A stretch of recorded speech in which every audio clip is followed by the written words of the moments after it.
过年了，来寻一下院子里的粽叶长得怎么样？你知道吗？在越南过年是吃四方粽的哦。先来到院子摘个叶子，净水洗干净，猪肉淋上鱼露，加入糯米、绿豆、猪肉。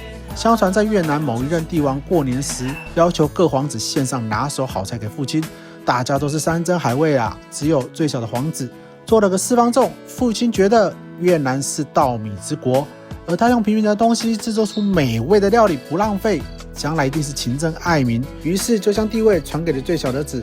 想来点好吃的四方粽吗？